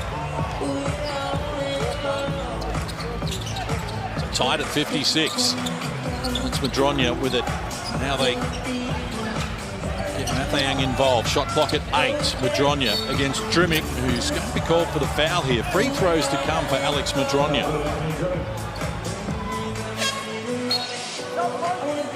So Adelaide just losing their way here since half-time. Just 10 points for them. 4 of 13 from the field. Tony's Cleveland hasn't scored so far this quarter. Hasn't played a whole lot. And you mentioned it looked like it took a little bit of toll of him in halftime with that ankle that he just rolled a little bit. Daniel Johnson coming back into the game, and right now maybe Daniel Johnson's the guy you got to try and get the ball to this last minute. So Alex Madronya back in front of his family in Adelaide. Stuart Sabers Jr. 4th year in the NBL. Part of the Boomers team as well, playing World Cup qualifiers. Spent some time at St Mary's, and very good free throw shooter, and edges the Hawks out to a 2-point buffer, a little over a minute out from 3/4 time. Hawks are going back to this little 2-3 zone. See how Adelaide are prepared. Randall works to an opening, fires the 3. It's off the mark. Dent grabs the rebound, and a chance here for the Hawks to expand the margin. Well, Pete, you mentioned it before. The 2-3 zone is designed to make a team shoot from outside, a quick, kind of contested 3-point shot. And that's what's Adelaide's fallen into that trap as Tim Conrad steps in again. His point per minute, 8 points in 6 minutes. Can we get the man's name on the back of his singlet already? So, I think there's a couple of them without that. I believe that is because they had the wrong order come in the preseason. If you notice in the blitz, they had the double figure, so those 0-1, the 0-2, that wasn't how it was supposed to be. So they were late in getting their original jerseys, which is why a lot of them don't have the name on the back of their jersey. But Tim Conrad, we have to get Statman working. He's 4 of 4 from the field for 8 points, yet to take a 3 in his 6 minutes of game time. I'm not sure he's ever come into a game and shot 4 2s before letting a 3 fly. Let's get courtside to Brett Mark. Yeah, CJ's just talking about in the offense about moving the ball. It's getting really stagnant, sticking in hands a little bit too long. And then at the defensive end, they just need to up the tempo and try and change the tempo of the game again. Well, after 3 minutes in this quarter, Adelaide led by 8, 53-45. So it's 15-3 since then. in the Hawks' favour, and Adelaide are 1 of 7 from long range this quarter. It's been a tough quarter, and Gibbo, you asked and you shall receive. The exact wording of the pro-hop travel that we have seen called a couple of times is a player may not touch the floor consecutively with the same foot or both feet after ending his dribble or gaining control of the ball. So that is the exact wording of the rule, which is why we've seen both travels called. I think the Tyler Harvey one was probably tougher to see. You can probably see that one a bit more clearer on that Pro Grander one. But it is that pro hop style, and you're probably a bit more athletic than I was. I couldn't even get to a pro hop. Marginally, but I'll take it. So Adelaide fans getting a little nervous here at the moment. They've seen a 13-point lead evaporate when the Hawks take over here in the third quarter. As Randall shows them some tricks. Pass was a nice one to get Daniel Johnson the finishing touches. Well, initially that was great defense here by Tim Conrad, but just the class of Craig Randall to be able to penetrate again, get inside the paint, create wide open layups for his teammates. Dent with it, looking for the last play of the third quarter. Froling in traffic, couldn't make it happen. Harris is going to have to let fly from just outside the three-point line. Couldn't get it done. And Illawarra turned for home, holding a 2-point advantage after being down 6 at halftime. The Hawks lead at 60-58 here with a quarter to play in the Hungry Jacks NBL.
Welcome back, round 3 of the Hungry Jacks NBL on a Saturday night as the sun sets in Adelaide.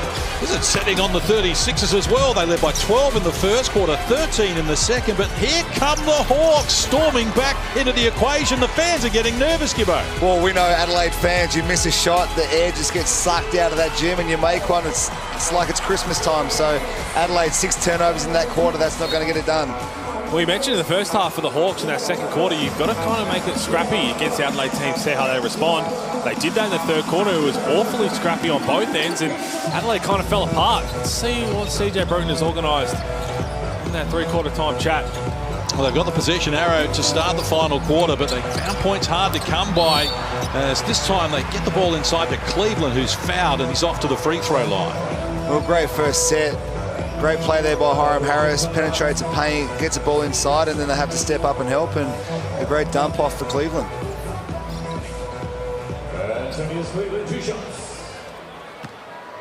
So Cleveland hasn't scored since half-time, had 8 of his 11 in the opening quarter. What happened there? Just trying to get Tim Conrad another look.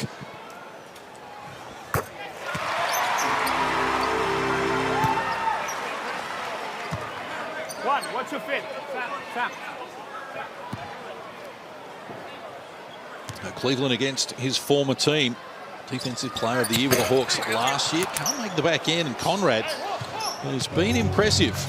8 points on 4 of 4 shooting. And he played the 7 minutes.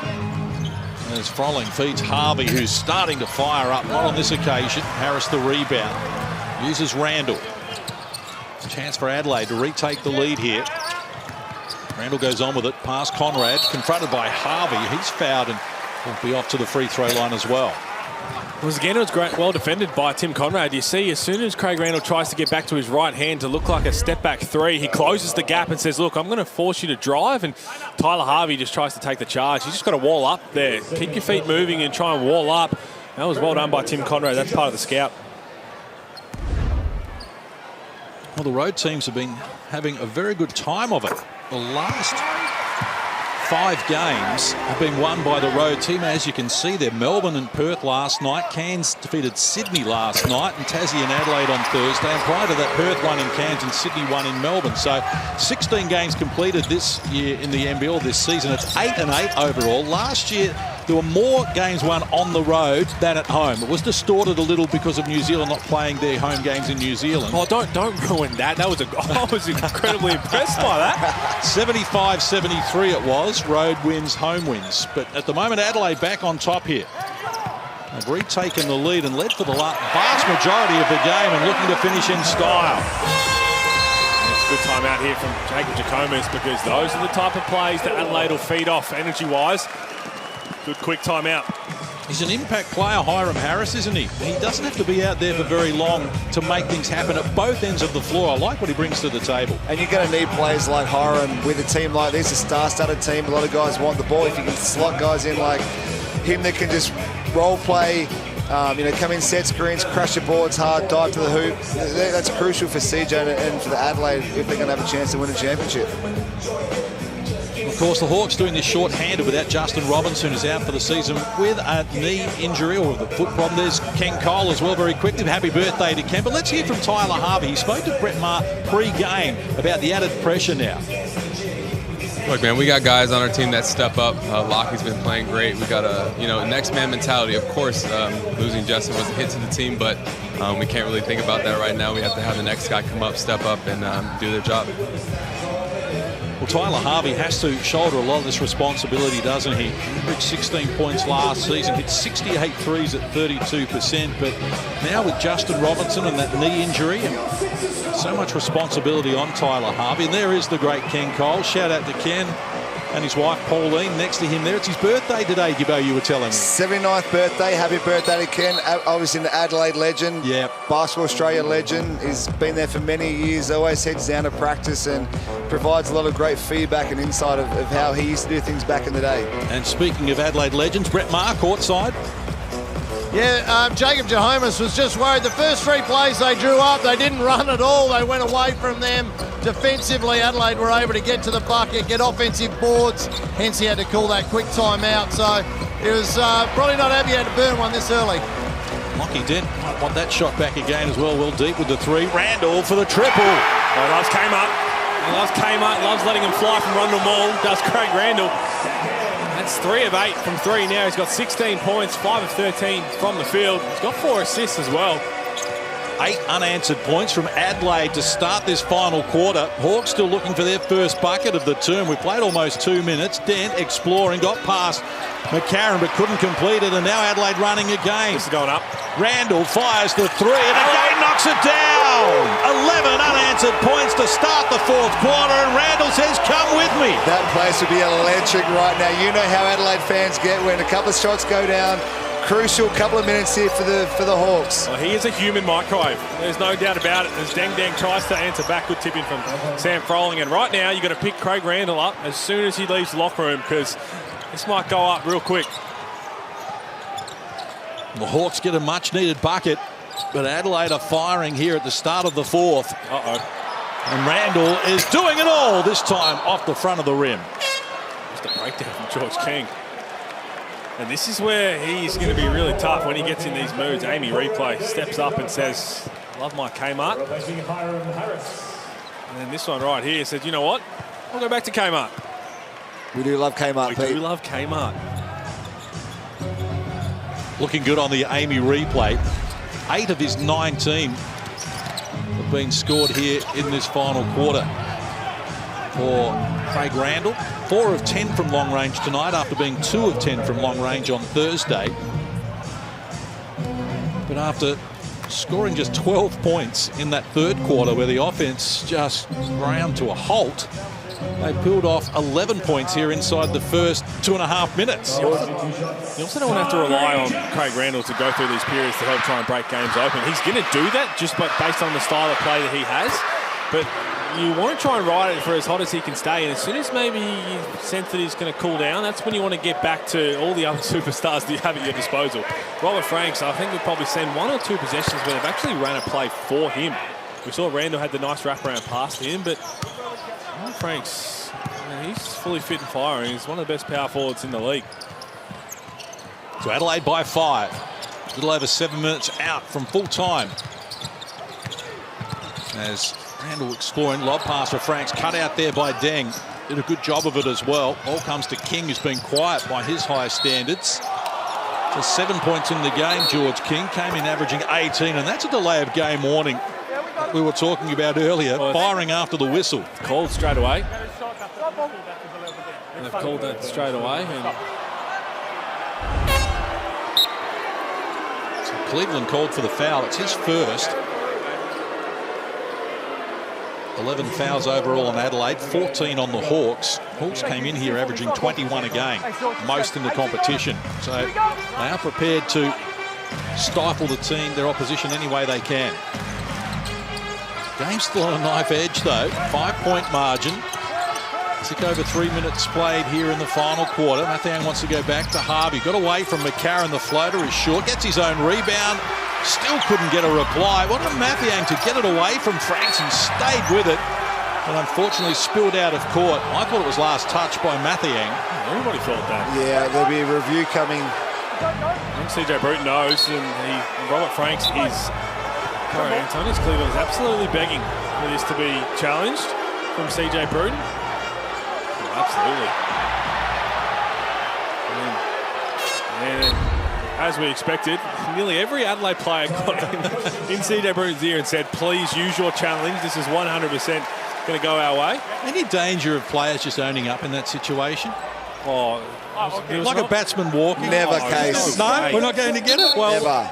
I can't remember what commercial it was, but there was the old commercial where there was running in America where I touched it and said, oh no, and they ended up losing the game. So we got to bring the player back, we got to time it back. You can't review a jump ball. Is that what it was called? It was called a jump ball because they were unsure of who it went out on. It was pretty clear. Must be the position they were in. They couldn't get a decision. Well, I don't mind that. If you're not 100% sure, then call the jump ball.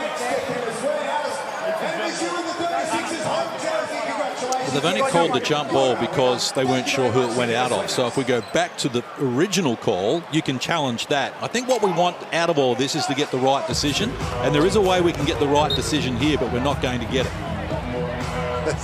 That is the old, the non-Stuart Broad. Is that what you're going with? You want the, no, I've hit that, I'm walking. Well, Adam Gilchrist was man enough to say, I nicked it, I'm leaving, see you later. That crowd doesn't like it at all. Well, Harvey, they'll see some justice in this if they turn it over, but Harvey's just as likely to knock down a big triple. 2 on the shot clock. He's going to have to get busy, and they came up empty, so Adelaide are going to get it, and the hoops gods have prevailed in the city of Churches. Well, that's elite defense there by Daniel Johnson. The hoop gods have spoken, and this I would imagine Marzi, if he could jump in, that crowd there would be electric right now. Just great defense. I haven't seen DJ move his feet like that for a while, but to get up and in and not give him any space to be able to get a shot off is impeccable defense. Probably can't get to Brett Marcus. He was leading the chorus. CJ Bruton will be smiling, but look, I think CJ Bruton's probably thinking, I could have had a winning coach's challenge in my back pocket there. There's still a long way to go here. 6 and a bit minutes left on the clock. Adelaide by 5. Both teams have been in front here in the last quarter. And of course, Southeast Melbourne Phoenix against New Zealand still to come tonight on the Hungry Jacks NBL. Randall's been making things happen, and he's doing it in impressive fashion. Well, that's his hot spot. The Kmart logo. He's 3 for 3 for the quarter. You got to run him off the line and make him drive. He is a microwave. I've never seen one. How high he can get, and here they go. Here go the 36ers. Franks solo trying to Euro step his way inside, and he's going to be called for an offensive foul here. No, look at this, and there is Craig Randall and George King. This is a great closeout, but you close out with your hands down. There's really no one on the roster you want to close with your hands down, and look, in the end, I think that's a pretty good call from that angle. Robert Franks doesn't like it, but again, 50-50 chance, and signal to first down afterwards. Randall has 11 of Adelaide's 14 in this final quarter. Shot clock works to 10 here for the Hawks, who have scored only 4 since three-quarter time. And a foul going to be called on McCarron here. So just bumps his opponent. So McCarron picks up his second personal.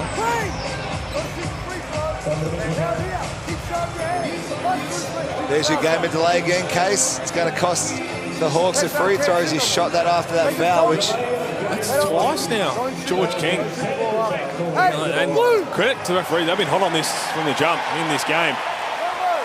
As soon as anybody's done it, game delay warnings, and you only get one. It's going to cost them an extra point. Craig Randall walks down the other end, knocks down the free throw. He's up to 22 points. Fourth team foul on Adelaide has been called in this final quarter as well. And we've still got 5:28 to play, so that could present some problems for them. Game's still very much in the balance here. Adelaide out to a 9-point edge. Scored the first 11 points of this final quarter to take over. Well, they've ramped up their defense, Case. They're just up and in. There's no easy catches, ball deflections. The Hawks are playing 2 minutes outside the three-point line. Shot clock about to expire, unable to get it done. Swaka Labulik from close range. It's had a quiet night, none of 4 from the field. Hasn't scored, as Franks is harassed into error there by Deng, and a chance for the Hawks. I think there's a little bit of frustration there from Robert Franks. I mean, he's not going to show too much. He's a very unselfish guy, but he's only taken 7 shots. So he kind of gets his own rebound and says, look, I'm going to try and make some things happen and break him down off the dribble, and in the end, commits his 4th turnover of the night. So inside the last 5 minutes, Adelaide on top here by 9 points. Tough shot, Harvey, talked out of the game by good D from Adelaide. It's 3 of 13 from Tyler Harvey, and credit the 36ers. Hit 2 threes to start the game and really locked in. Randall, top of the key, fires again. Knocks down another. It's 6 threes here in the game. You can't do much more about that. That is one of the toughest shots he will shoot. It was pretty good defense, but when a man's hot, good luck stopping that. I mean, that hit the roof. That is well defended by the big fella, Mango Mathieu. Have another look at this. There is not much you can do about that. The hands are up, and that thing touches the roof and then the bottom of the net. 15 points in the quarter for Craig Randall. He's up to 6 of 12 from long range.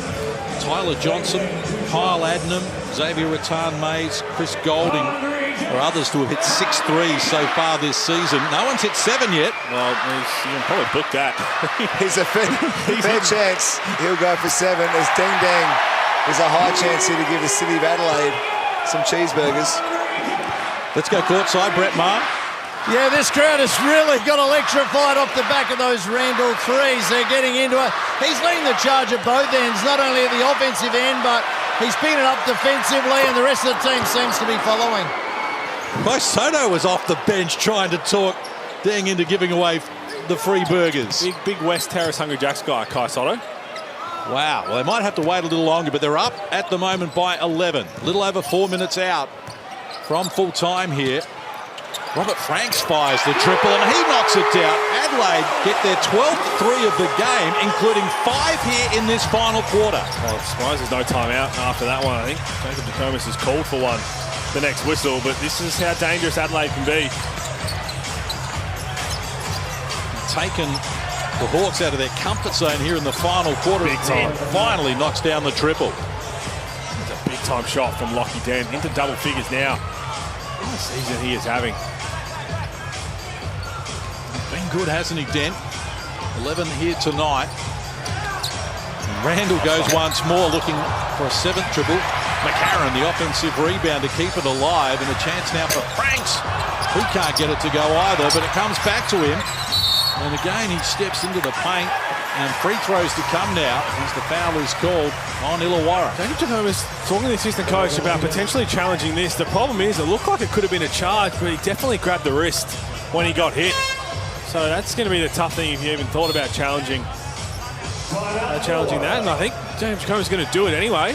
He is. And that's, my first thought was, look, I think he might have a case, but I guess the thing will come down is what contact is made first. We'll take a short break. 79-68, Adelaide by 11. On the court and on the road, planning ahead is always important. So Jacob Jacomas, the coach of Illawarra, has challenged the call here. Franks charged into the paint last time and was called for an offensive foul. And this is very important as well. Look at that crowd tonight. And 8,143 at the Adelaide. it's a tight call. He's definitely moving there. Didn't have position in my book, Lockie Den. He's still wandering feet down low, I think. That may not be going the way that Jacob Jacomas wanted it to go. No, he's going to lose that both ways in the end. Al Green in the house, superstar of the Adelaide 36ers. Speaking of legends, Al Green. Never got to see him play, Case you might have, back in the day, but... I was lucky enough. Absolute athlete, legend of the game. Absolute great human being as well.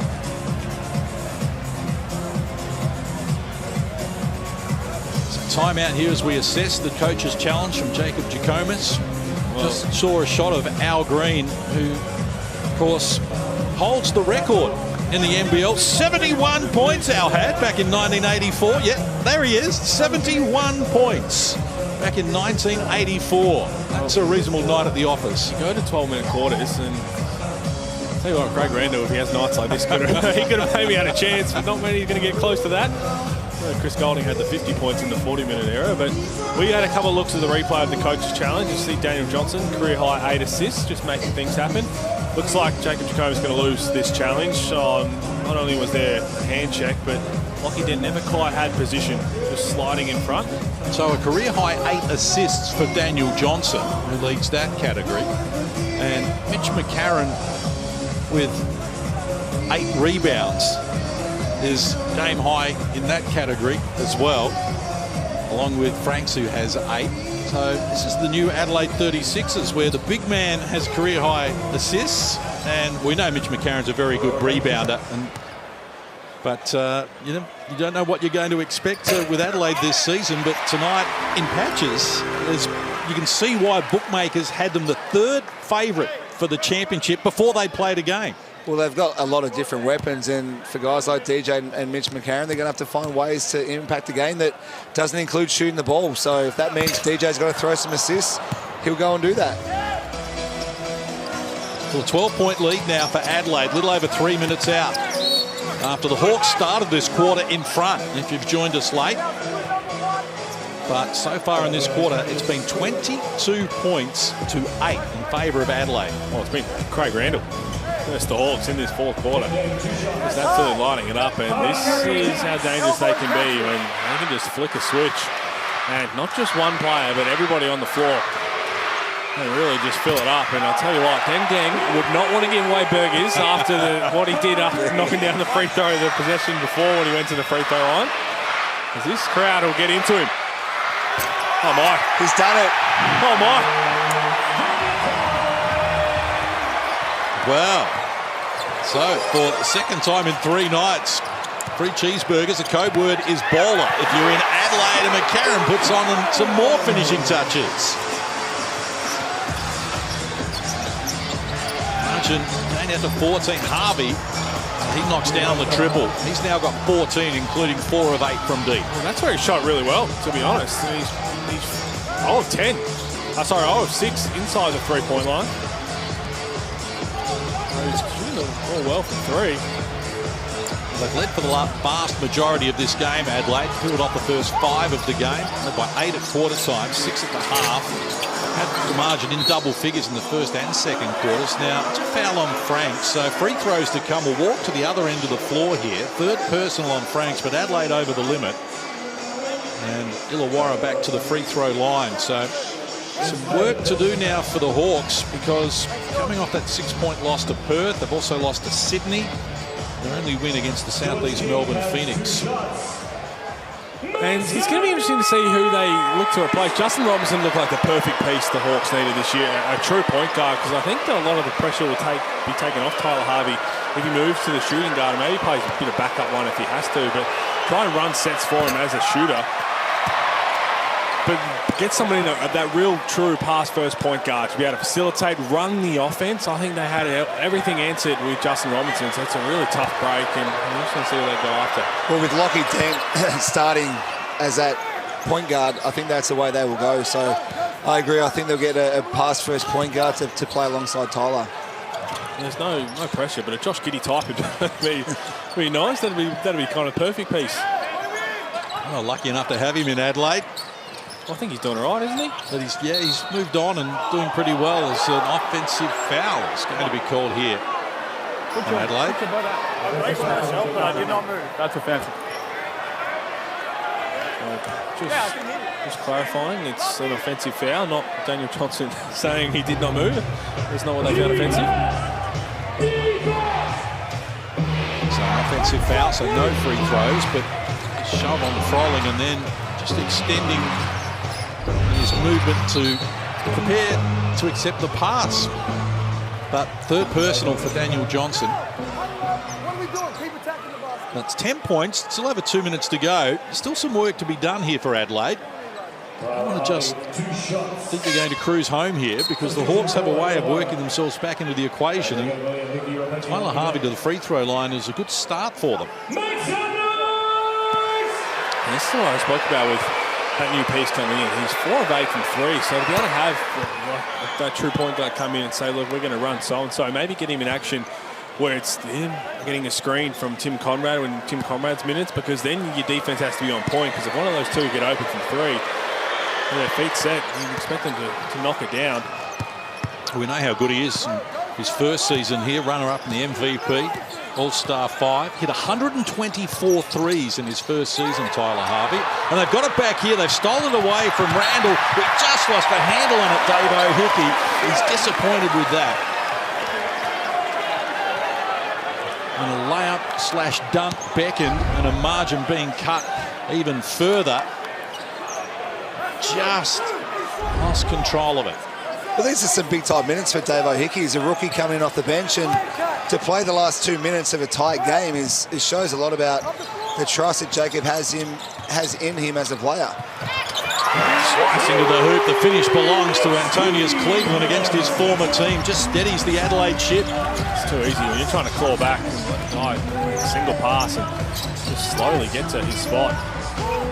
Deng fires the 3. It's all the bottom of the net. They will not lie down here, the Hawks. They're close to within 7. And Adelaide still with some work to do.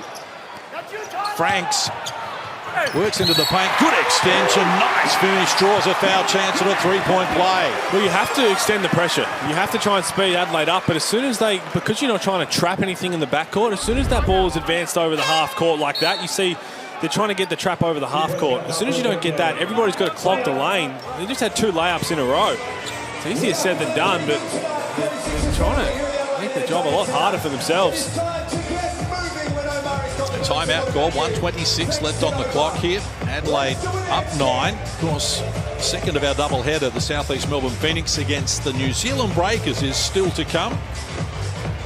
Looking forward to that clash with all the cavalry starting to arrive for the Phoenix. Well, it'll be good to see the Phoenix almost at full strength. Big Joe Chi back in the lineup. Trey Kell hopefully playing, and then Ryan Brockhoff. He'll be a great inclusion. Hopefully he can knock down some shots. And Big Joe Chi there, he'll be a great add-in for the Phoenix. Average 12 points, 7 rebounds, and Ryan Brockhoff as well. We'll see him back out there, and get to see the best of him last season due to the injury problems that he had. he was still able to have an influence. And the New Zealand Breakers, well, they certainly have retooled as well. Very much new look, and new coach Modi Mayor in charge there as well. They've scored their opening win of the season against Tasmania Jack Jumpers last week, and they'll be chasing another win after running Melbourne all the way to the finish line, only losing in overtime in the opening round of the season. Well, they don't like playing in Melbourne on John Cain Arena. That's one thing. So there's a hoodoo the Breakers want to get rid of. Lost their last 11. And they've lost the two biggest win streaks against the Breakers are both Melbourne teams, the Phoenix and Melbourne United. They're overdue. Franks, 5 of 8 from the stripe. Can't get the back end to go there. So Adelaide by 9. 80 seconds on the clock. Tyler Harvey time. He needs to get something happening quickly. Couldn't get beyond Randall initially. George King joins in. He decides to fire the 3. Coming over the outstretched hand of Franks, but couldn't hit the target. So Randall for McCarron. Break down the trap and go exchanging passes as well.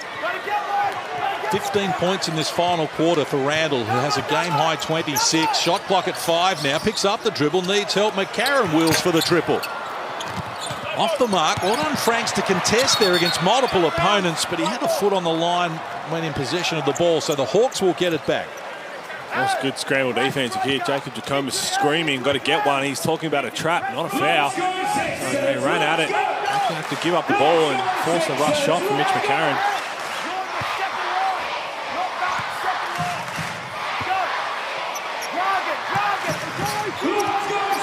Good pressure again from Cleveland against Hickey, who gets across the halfway line.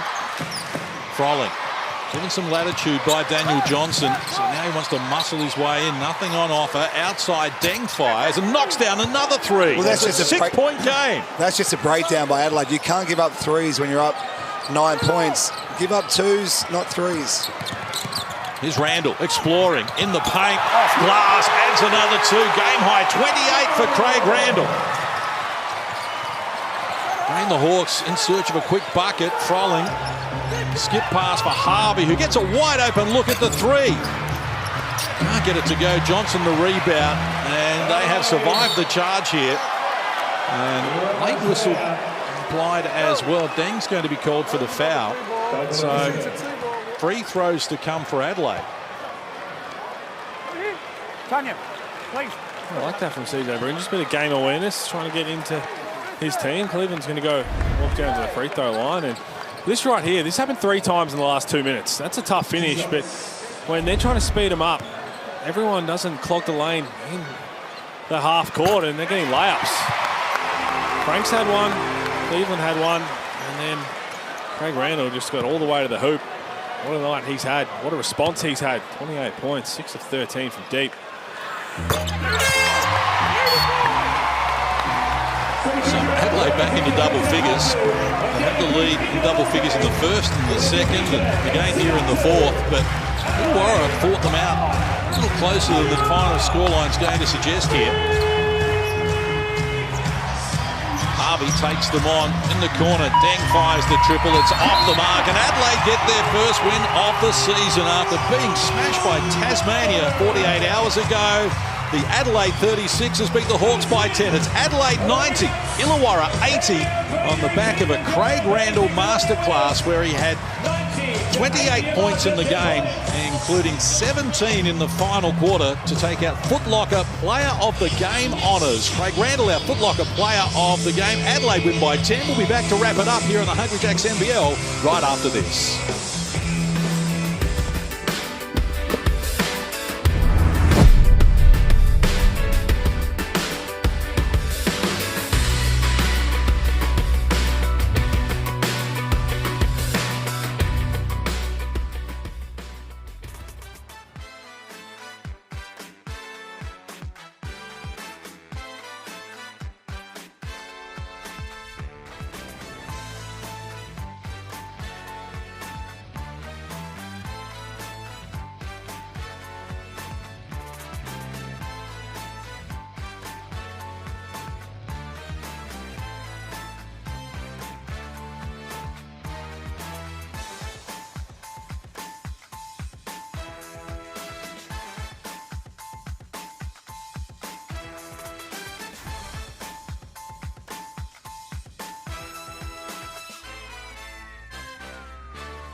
Welcome back to the Adelaide Entertainment Centre, where the 36ers have scored their first win of the season and done it on the back of an impressive display by Craig Randall. 17 points in the final quarter, a game-high 28, including 6 threes. He was outstanding, Pete Hawley. Well, he was. I mean, he took the game over in the fourth quarter and he was shooting deep threes, and this is exactly what he can do. This is not new to anybody who's seen him play over the last month or so. He can heat it up, and once he starts feeling good, he can fill it up from absolutely everywhere.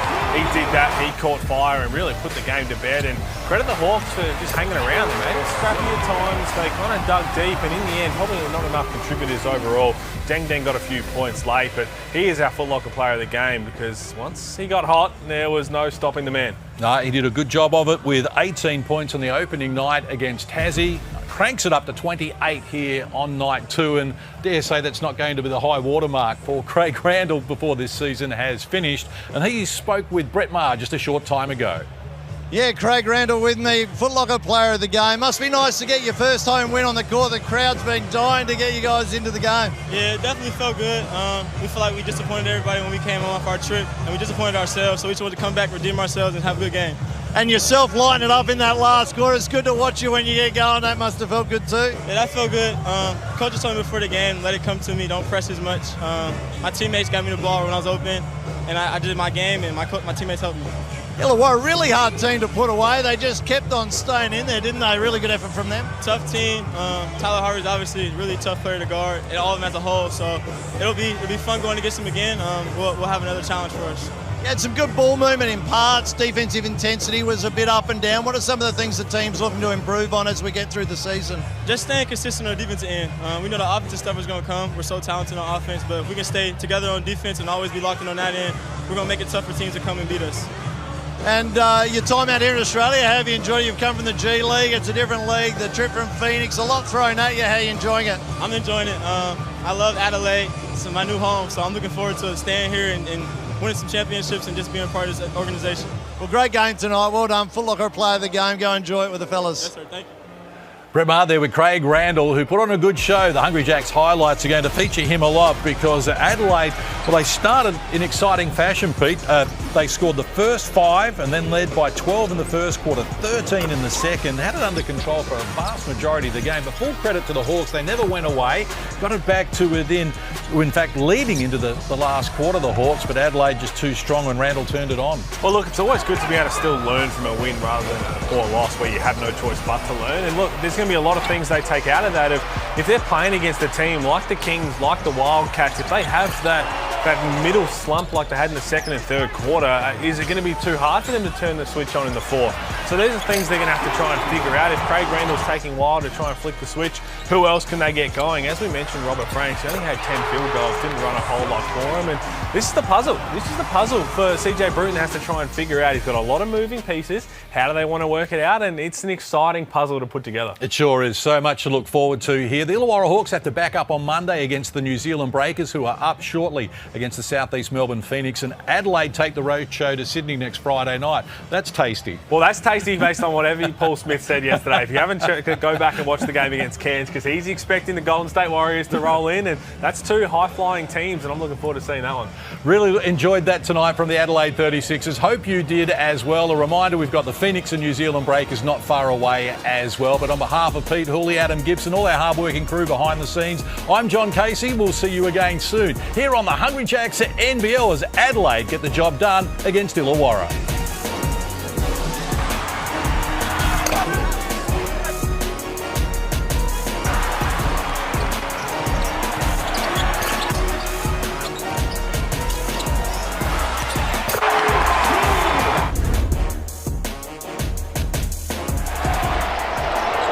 This program is brought to you by Hungry Jacks and Bunnings Warehouse.